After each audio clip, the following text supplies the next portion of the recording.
Hello YouTube, this is the Bucket coming at you today with the Walther PDP full-size 5-inch. I rarely do unboxing videos, but I wanted to start off with how I got this gun, why I selected this gun, and kind of what you get with it. So I picked up a Kingslayer Swamp Fox red dot in a trade, and I needed to get a gun that could take that dot. And so I wanted to get myself a optic ready handgun that I hadn't used before. And I went through kind of the companies you think of. Do I get a Glock MOS? Do I get a X Compact? Do I get an FN 509, kind of the guns that you think of all the time.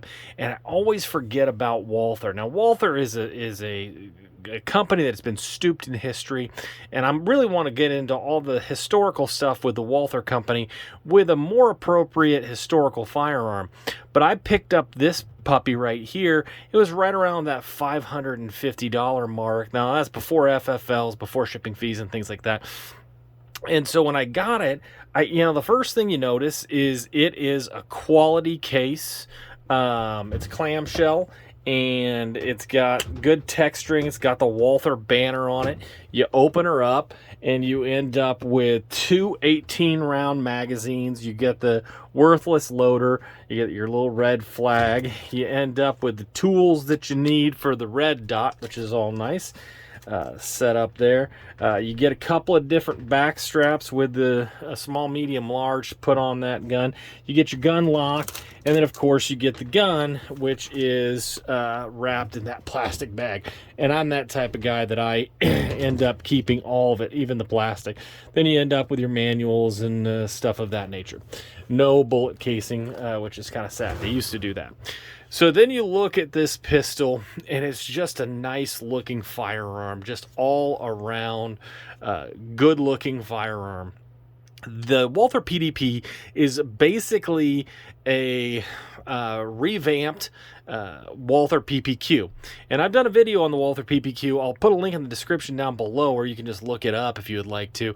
But the Walther PPQ was their first entry into kind of that nice striker-fired pistol, and it just didn't get a lot of play. And part of it was because the profile of the top of the slide was so high, it kind of looked like a little bit of the Elephant Man going on there, and it wasn't the cosmetically the best looking firearm.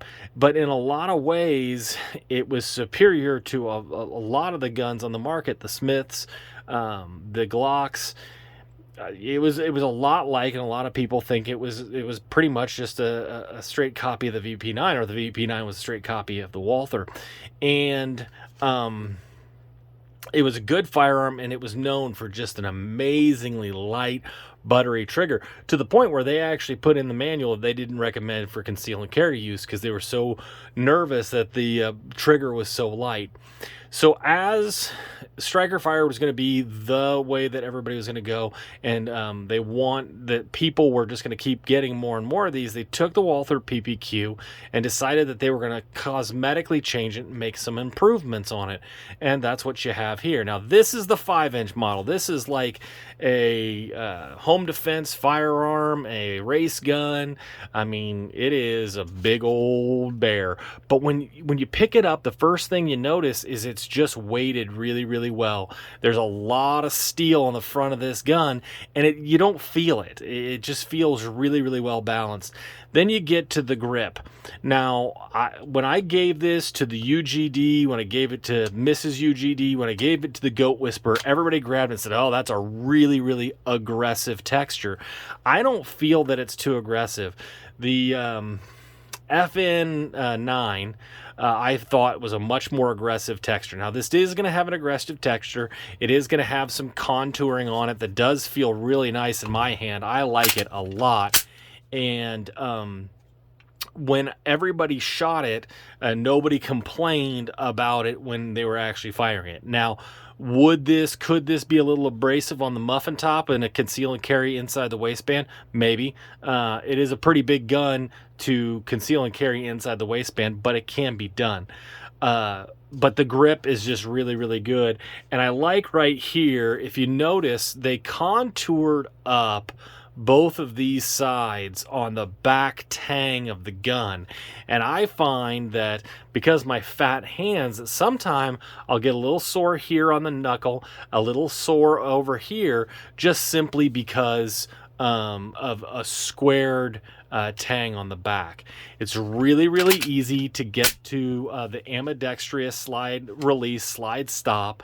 I really like the very deep, good, coarse slide serrations on the front and the back, making it easy for press checks that way. And they even put a little contour down here on the front so you could do press checks that way as well. You are dealing with 18+1 in the magazine, which is going to give you a ton of mag capacity. When you pick this firearm up, it's really easy and intuitive to get to the mag release. You have a Picatinny rail, big old long one there, and just a nice, easy-going firearm. When you look at the dimensions, you're looking at a 1 3/4 in the width. You're looking at 5.7 inches in the height. Barrel length, obviously, 5-inch. It's going to be 23.8 ounces without the mag, 26.9 with the mag, and that's empty, obviously. It is an RMR cut on the front with 2 nice, easy to access screws up here on the top, and I will be doing a video on installing a red dot and talking about the Kingslayer a little bit with that as well. Sight picture is really, really nice, easy to pick up. It is an adjustable rear sight. It is a fixed front sight. This version does not have night sight, so you've got that going for you. Disassembly is real easy. It's just like a lot of the Glocks. You've got a pad here, you've got a pad here. It's a little bit easier than Glock. Pull that down, pull the trigger, it's going to come right off. This is all plastic, real light, very, very small rails, kind of crazy small rails on that. And then you've got a fixed guide rod and this big old 5-inch barrel. And it's just the kind of standard disassembly. You'll notice they use the same recoil springs as the compact and subcompact versions.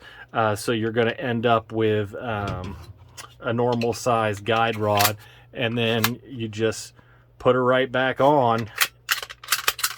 And with that small rail in the back, sometimes it'll want to tip up a little bit. Easy disassembly, easy for maintenance, and then again, that buttery, smooth, nice crisp wall, and just light, light, light. And easy reset to get to, a little bit of take up, ready for more pew. And you gotta like as much pew as you can get out. I'm really excited to bring this gun to the range, let some people fire it, see what we can do with it, and I'm gonna tell you all about it. And I want to thank everybody for supporting the channel. Thank you so much for all the likes, the comments. They're really appreciated. And you stay classy, YouTube. I learned a lesson. Never half-ass 2 things. Whole-ass 1 thing.